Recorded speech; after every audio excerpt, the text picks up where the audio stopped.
Voilà, bonsoir chers amis sportifs et bienvenue à Sport One, votre magazine d'actualité sportive sur B1 Télévision. L'actualité, c'est d'abord les résultats du tirage au sort des compétitions interclubs de la CAF qui a eu lieu hier au siège même de la Confédération africaine de football et sans oublier le quart de finale du mondial de handball féminin qui se poursuit en Serbie. Et à ce sujet, Jean-Louis Kaninda nous donnera de plus amples détails. Bonsoir Jean-Louis. Bonsoir Belinda.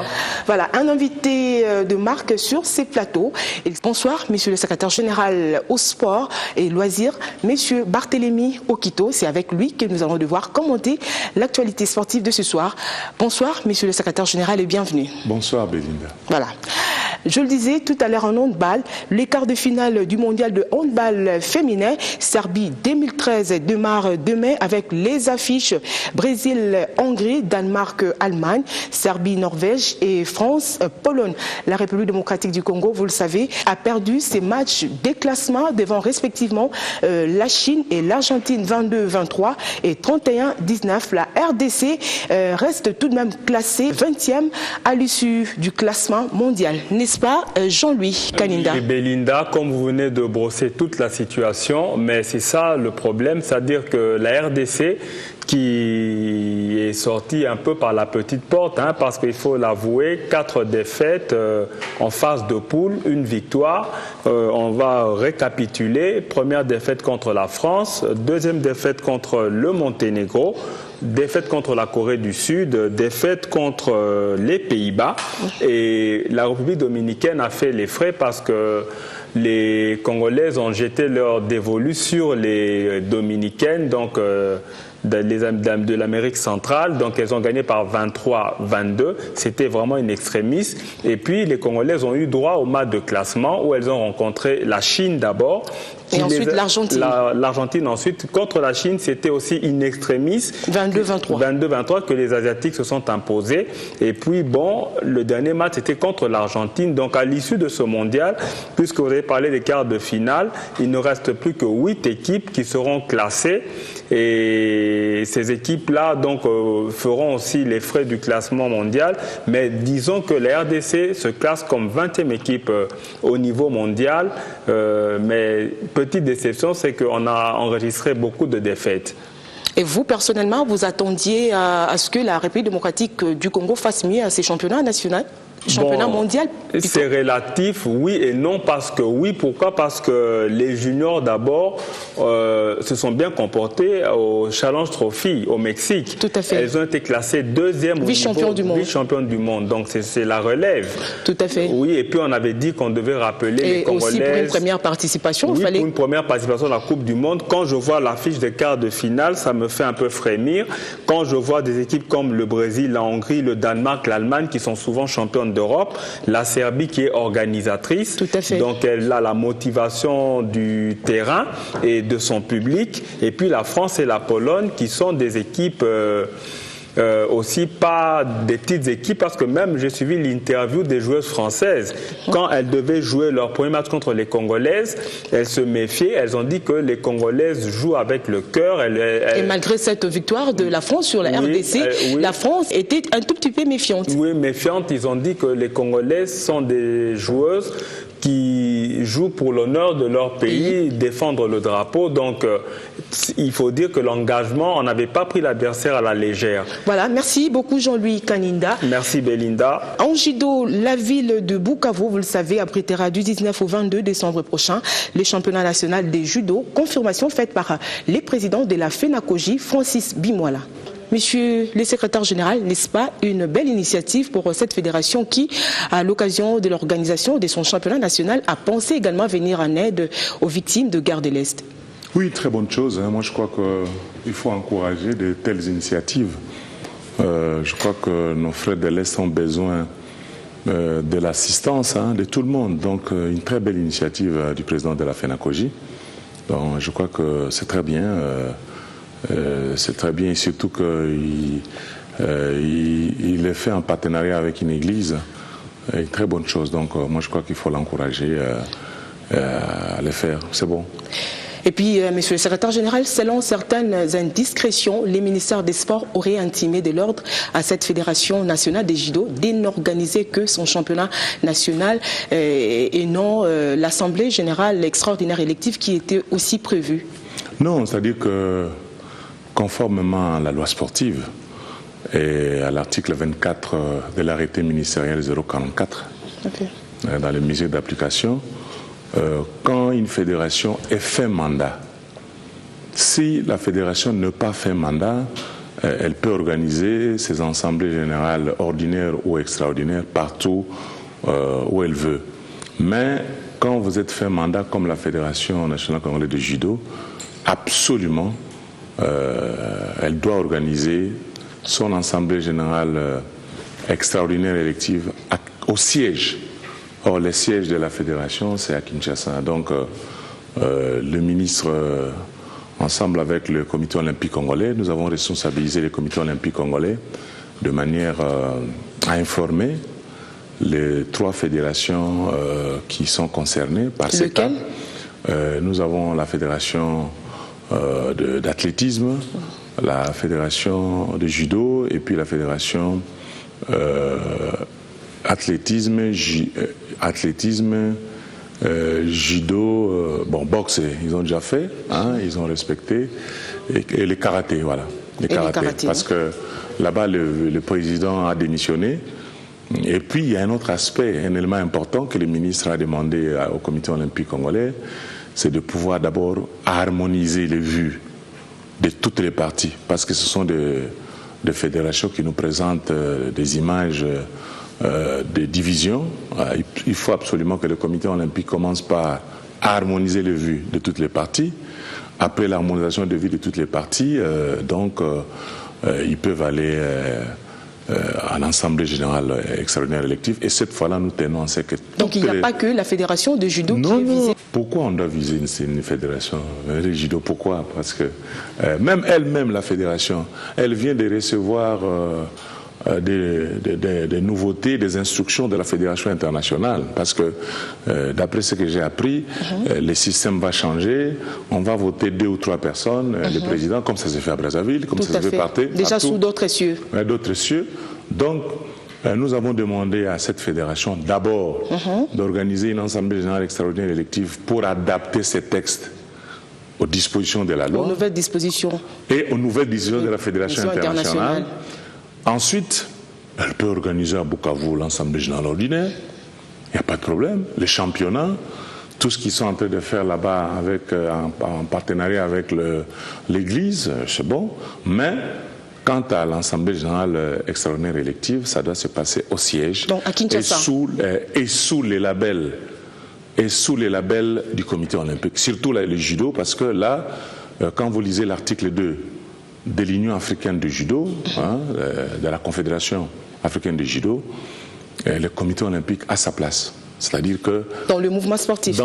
Non, pas ici, le judo d'abord. Parce que vous voyez, notre président, c'est le président de l'ACNOA.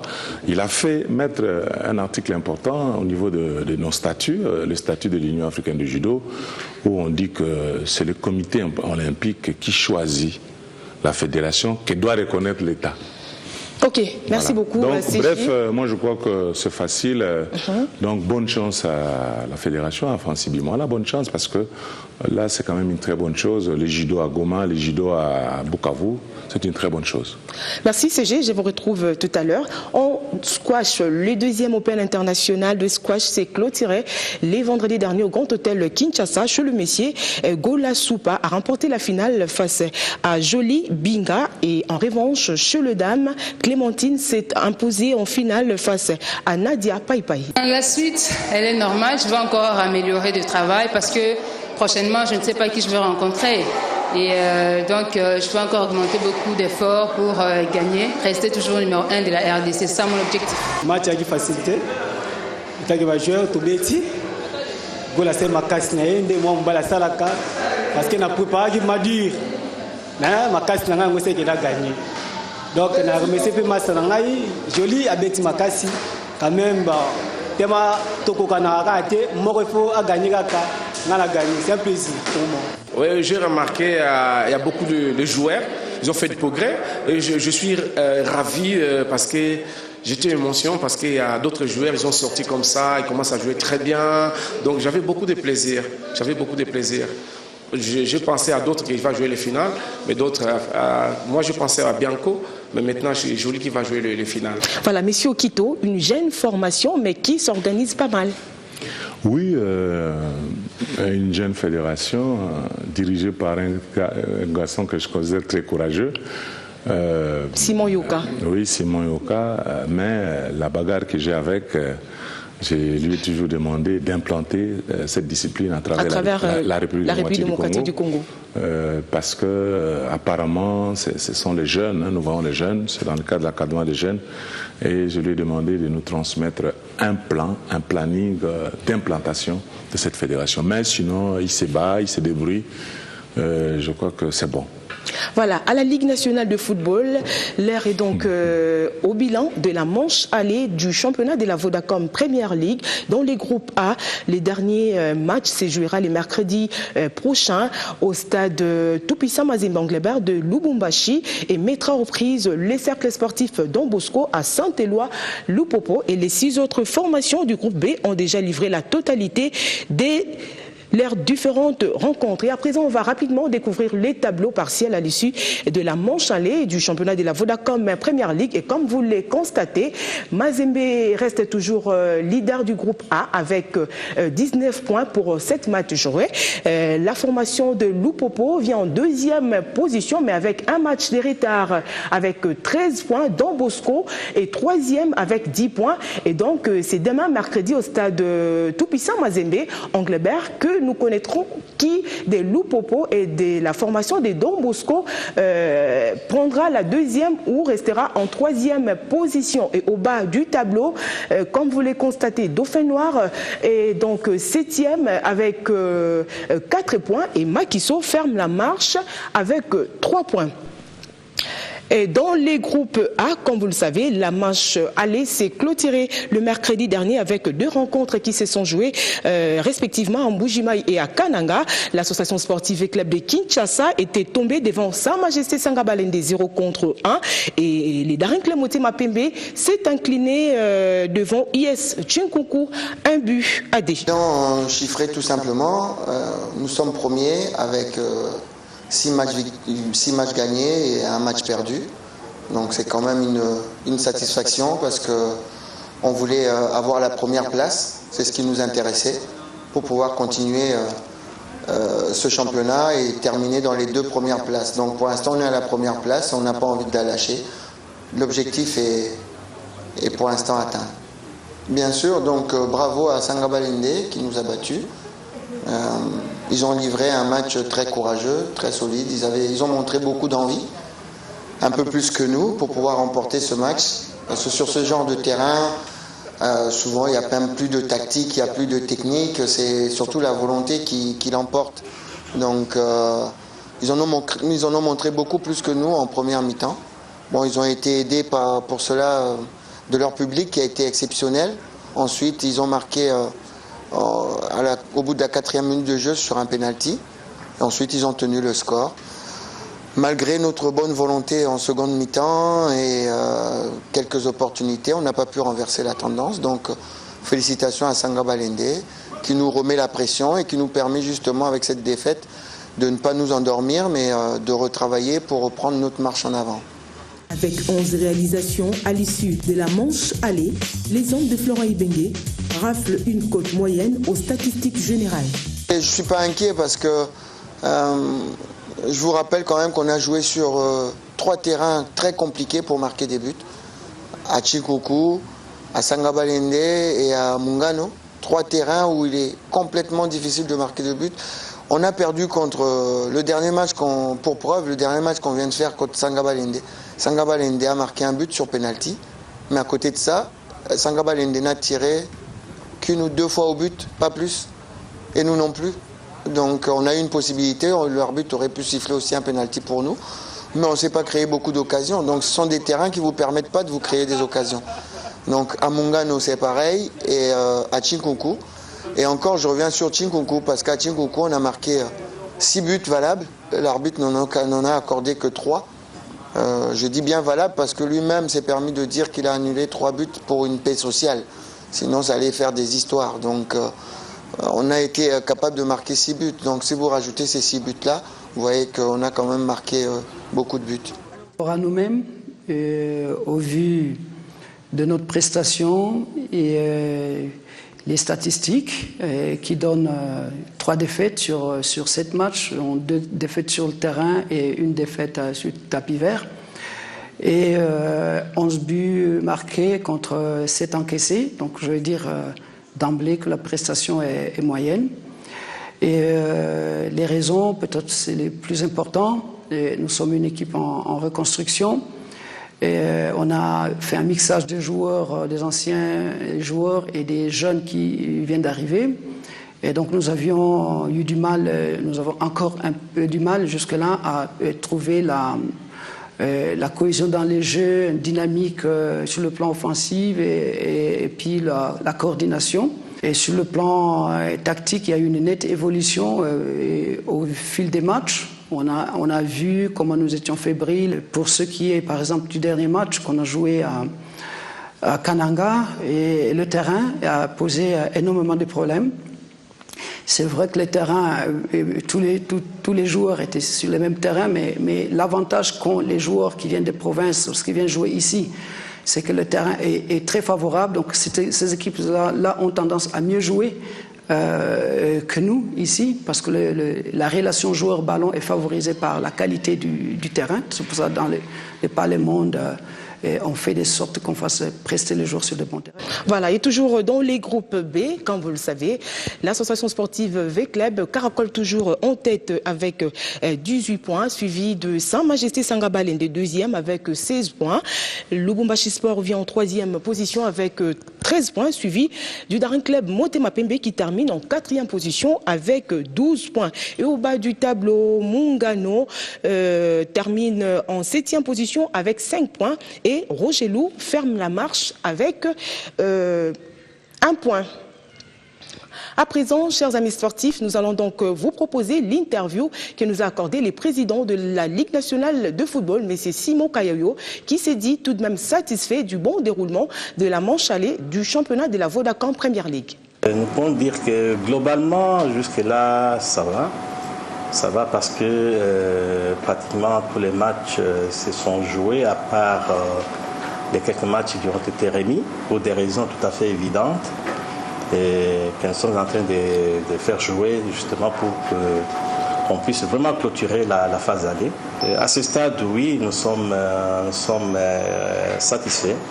Nous sommes satisfaits parce que tel que le championnat s'est joué pendant la phase allée, ça répond pratiquement aux objectifs que nous sommes fixés quand nous avons pris le pouvoir.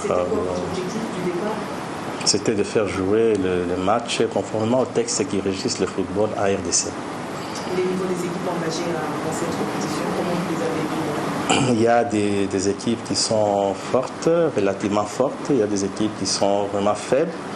Donc vraiment les niveaux, voici entre le négatif et le positif. Il y a aussi des équipes qui sont moyennes, mais je crois que les gens vont tirer des leçons. Les dirigeants de ces différents clubs vont tirer des leçons pour améliorer la performance de leurs équipes. Mais c'est pratiquement la même situation. Il y a des bons, il y a des mauvais. Et bon, pour les mauvais, je crois qu'on n'a pas tardé à sanctionner.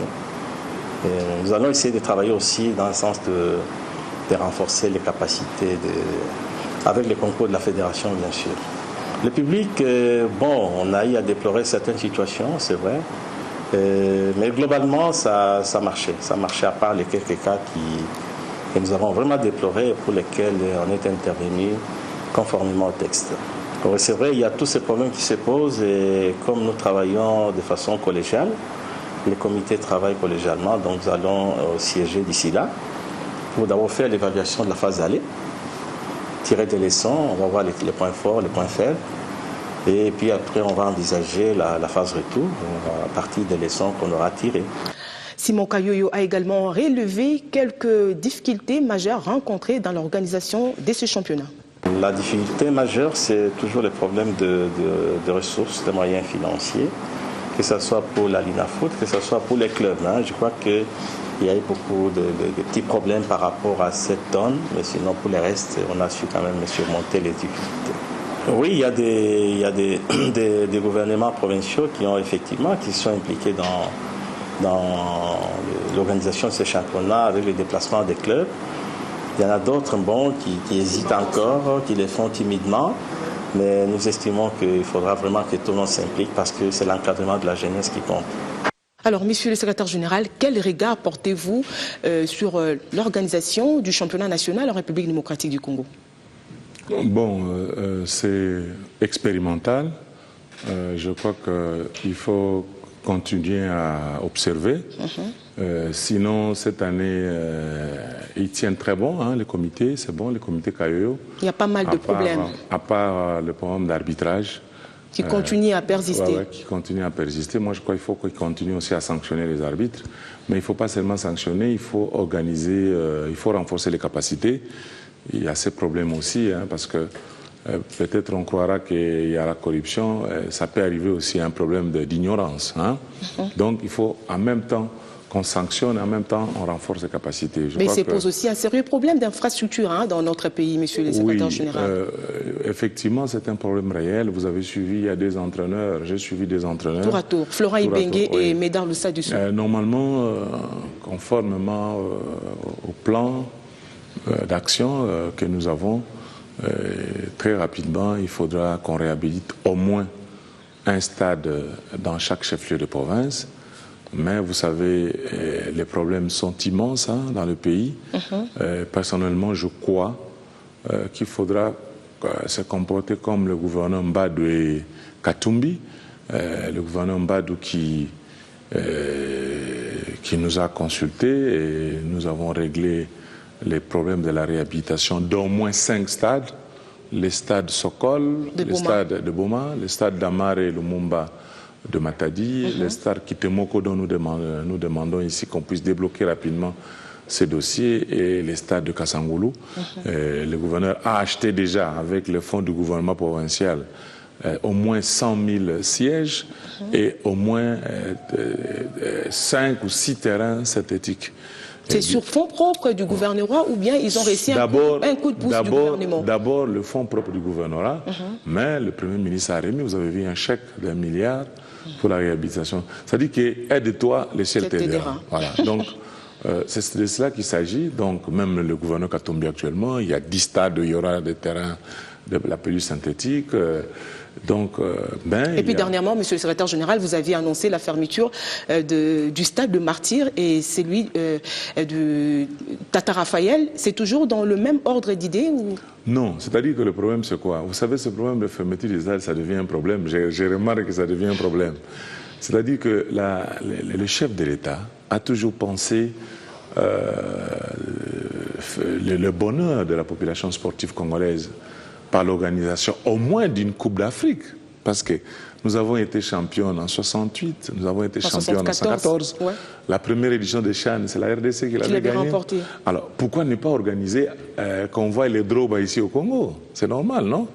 Alors, dans cette volonté politique du chef de l'État, le Premier ministre a déposé une candidature de la RDC à la Confédération africaine de football pour organiser d'une Coupe d'Afrique des Nations en 2019 ou 2021.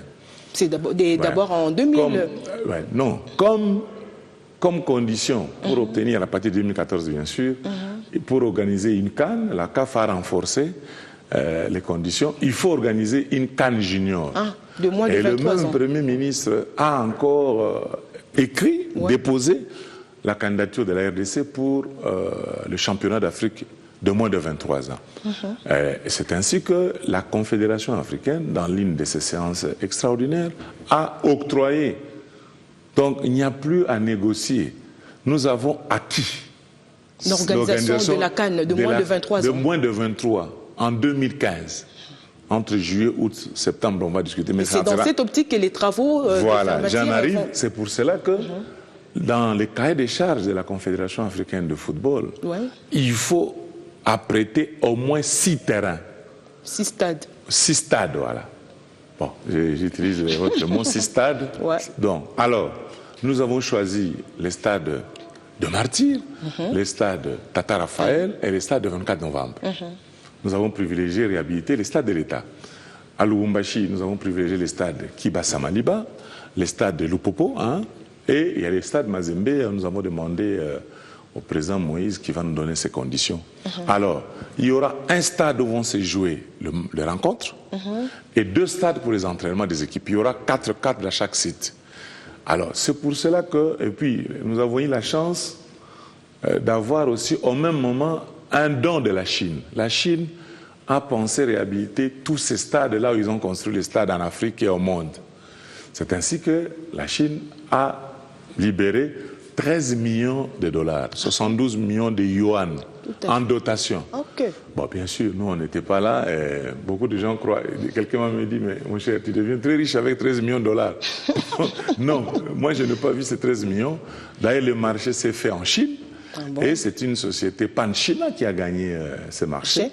Et nous étions avec les experts de Pan-China qui sont venus signer un protocole d'accord entre le gouvernement et la Chine, donc cette société. Donc c'est un partenariat. Un partenariat parce que il faut que le gouvernement puisse aussi contribuer la sécurité de matériel, le recrutement du personnel. Et dans tout ça, quelle sera la part du gouvernement de la République démocratique du Congo? Mais nous gagnerons un stade neuf. Ils vont tout changer, même le marquoir là, toutes vos bêtises là, ils vont moderniser l'électricité, tout. Bref. Alors, ils nous ont posé comme condition, parce que nous, quand ils sont venus avec ce projet, pour eux, c'est 19 mois. Donc, à tout moment, s'il faut 19 mois, ils réhabilitent.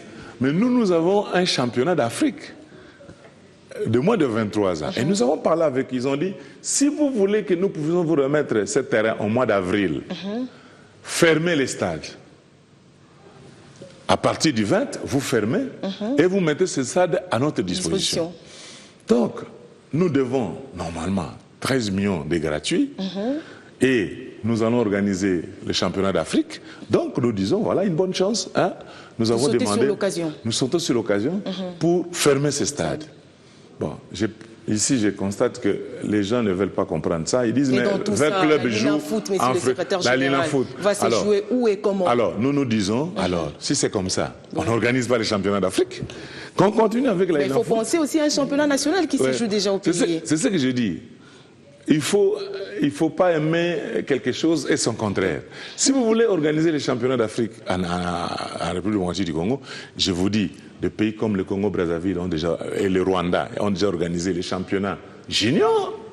Et nous, grands pays comme la RDC, on va continuer à attendre jusqu'à quand? Sans vous entendre parler, monsieur le secrétaire général, c'est comme si la Linafoot aura du mal à terminer son championnat. Non, la Linafoot terminera son championnat parce que il y a le stade Tata Raphaël qui va continuer à fonctionner, je crois, parce que là-bas, il y a une entreprise grecque. Bon, bien sûr, nous disons grecque, mais le Premier ministre a toujours adoré le marché public, pas des marchés de gré à gré. Donc on mettra ça certainement en marché public. Et admettons que si c'est grec qui va gagner, donc c'est une entreprise chinoise qui va réhabiliter. Et les stades Tata Raphaël, bon, vous comprenez, il faut d'abord l'avis d'appel, il faut le marché. Ça va être vers février ou mars qu'ils pourront commencer à réhabiliter. Donc la Linafoot pourra faire jouer son championnat à ce niveau-là. En ce qui concerne le championnat d'Afrique, bon, écoutez, nous attendons les Chinois d'abord qui viennent. On va voir comment vont se dérouler les travaux. Est-ce qu'on peut se permettre de faire jouer ne fût-ce qu'un match, vous comprenez? Tout ça, nous allons voir. Nous allons voir avec les Chinois. Ils vont commencer où? Qu'est-ce qu'ils vont faire? Mais entre-temps, nous devons respecter le 20, il n'y a plus d'activité. Mais on va voir l'évolution des activités sur terrain. Si on trouve qu'ils ont commencé la partie électricité, on va dire, écoutez, le match doit se jouer à partir de 13h ou 14h pour se terminer un peu plus tôt. Vous comprenez? Tout ça, ça sera à la réalité du moment. Mais s'ils vont commencer sur le terrain, ils enlèvent toute la pelouse, ils enlèvent tous les sièges. Vous comprenez? Il ne peut pas avoir... Je vous retrouve, messieurs les secrétaires généraux. Donc... Le temps pour nous d'abord de poursuivre avec l'actualité sportive. Et là, ça nous permet directement de parler des Léopards Football de la République démocratique du Congo qui continue à affûter les armes matin soir au stade de Martyrs en prévision, comme vous le savez, de leur participation en la phase finale du championnat d'Afrique de Nations sélection qui se déroulera en Afrique du Sud en janvier prochain. Il faut tout de même préciser que cette sélection s'entraîne jusque-là sans la participation de joueurs du tout-puissant Mazembe qui jusqu'à présent continue encore à hésiter. On ne sait pour quelle raison. Alors, Monsieur Barthélémy Okito, c'est quoi l'apport du gouvernement de la République démocratique du Congo à ce qui concerne la préparation locale des léopards de la RDC? Oui, en République démocratique du Congo, il faudra retenir que le grand bailleur, c'est le gouvernement, c'est l'État. Ouais. Donc, nous avons reçu les états des besoins de la Fédération congolaise de football, où on a réparti la préparation, une partie préparation locale, préparation à l'extérieur, en Afrique du Sud, et participation de l'équipe. Au moment où je vous parle, le gouvernement de Matata Pognon a déjà libéré la partie de la préparation locale. Et dans les heures et les jours qui viennent, il y aura aussi libération de la partie de la préparation à l'extérieur. Tout à fait. Et de la participation. Ici, et la partie extérieure se déroulera en Afrique du Sud toujours. Ouais, ça, c'est le programme de la FECOFA. Donc, c'est à l'extérieur. Ici, je voulais seulement attirer l'attention de l'entraîneur Santos Mutubile et des athlètes. Il faut un minimum de patriotisme. Vous savez, nous avons vu ça au Soudan. J'étais avec mon ancien ministre, avec de l'argent dans les sacs, il faut aller distribuer l'argent avant qu'ils jouent, quand vous n'avez pas de l'argent. Donc nous croyons que pour le moment, tout ça est libéré. Mais on n'est pas encore à cette étape. Bon, espérons que ça va bien se passer, monsieur le secrétaire général. Nous disons que l'État libère les moyens déjà. Vous comprenez? Même pour la phase finale? Non, nous ne sommes pas, parce que nous allons donner le tout. On donne le tout. Même pour la phase finale déjà? Mais il y aura des primes qui vont intervenir ponctuellement. Qu'ils arrivent d'abord à la phase finale. Le grand problème, c'est quoi? Je voulais dire qu'il faut un minimum de patriotisme. Vous voyez, l'État donne les moyens. En retour, il faut amener les résultats. Il ne faut pas faire... C'est tout ce que le public attend. Oui, c'est tout ce que... Le Congo, c'est une grande nation de football, de sport en général. Donc, nous attendons les résultats. Mais on met les moyens. Mais vous n'avez pas les résultats, ça va décourager l'État. Et à ce moment, on sera obligé de trier un certain nombre de disciplines pour financer. Comme on sait, les fonds, l'Angola par exemple, il n'y a que le handball, le basket, le football, il y en a 4 ou 5, le judo, etc. Bref, donc il faut de bons résultats. Il ne faut pas qu'on vous voit toujours, quand vous réclamez très très fort. Maintenant, vous êtes sur le terrain, il n'y a pas de résultats, ça ne va pas. Donc, je confirme, j'étais avec mon ministre d'ailleurs il y a 48 heures, qui m'a... J'ai vu, il a demandé le patriotisme et ensuite, surtout, nous voulons les résultats, pas trop de paroles. On dit la parole est d'argent, les résultats est d'or, ou les résultats sont d'or, je ne sais pas. Donc, nous voulons les résultats, les moyens sont mis en place. Et le gouvernement, monsieur le secrétaire général, n'a pas l'intention d'organiser un vol charter pour le supporter qui devront également aller soutenir les léopards pendant cette compétition. Cette fois-là, je vous confirme que nous voulons qu'il y ait de l'ordre. Nous voulons qu'il y ait de l'ordre. Ce sont les députés, avec leur association Amis Fidèles, qui ont pris les devants, et nous les encourageons d'ailleurs. Il y aura plus ou moins, on peut prendre 40 ou 50 personnes. Il y aura 15 animateurs ou 20. Les groupes à l'Élysée Léopard. Et sans oublier la presse sportive. Ils ont même 10 personnes pour la presse. Moi, j'avais dit c'était trop. On peut prendre 4 ou 5. Je sais que je te dérange. Bon. Donc, il y aura plus ou moins là-bas. Et j'espère que j'aurai aussi ma place dans les quotas de la presse. Ça, il faut... Je vais vous te donner les numéros de l'honorable Atigo. Vous savez, dans ce genre d'histoire, on dit il faut toujours avoir beaucoup d'expérience, beaucoup de précautions. Nous avons pensé que nous laissons à l'honorable... aux honorables, ils sont 10 qui vont conduire cette délégation, Atigo, Jolie Kenda, Jean-Marie Molato, etc., Basile, etc. Et donc les groupes, et quelle est la place de structure des soutiens aux léopards de la RDC dans tout ça? Il y aura 10 du Comité national de soutien, 10 à l'Élysée Léopard, 10 Amis Fidèles Léopard, 15 animateurs. Oui, les députés ont monté un groupe. Et il y aura 15 animateurs, les Volocos, et Thomas et tout ça. Bref, ils seront là, et donc ça sera une cinquantaine ou soixantaine, parce qu'il faut voir aussi, le gouvernement va sortir beaucoup de moyens pour le Léopard. Donc, ils vont aller pour soutenir. Vous avez vu le match de Mazembe, j'ai vu 70, 70 Tunisiens qui sont venus soutenir l'équipe Sfaxien. Donc, il y aura au moins 50. Plus, nous allons trouver sur place, ça je vous l'ai dit, il y a beaucoup de Congolais qui résident déjà en Afrique du Sud. Qui résident en Afrique du Sud. Il faudra que les honorables puissent les organiser.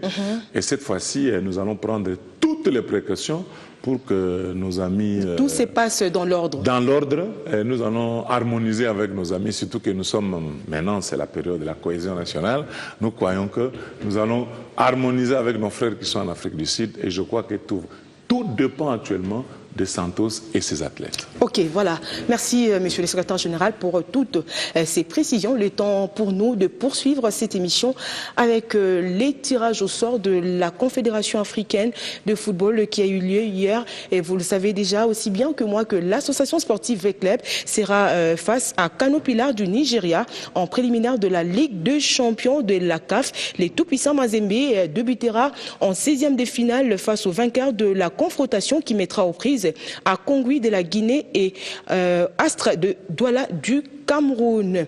En coupe de la Confédération africaine de football, le FCMK et Toncheté de Kinshasa jouera Etbara du Soudan. Le vainqueur jouera le 16e de finale contre Ismaili d'Égypte.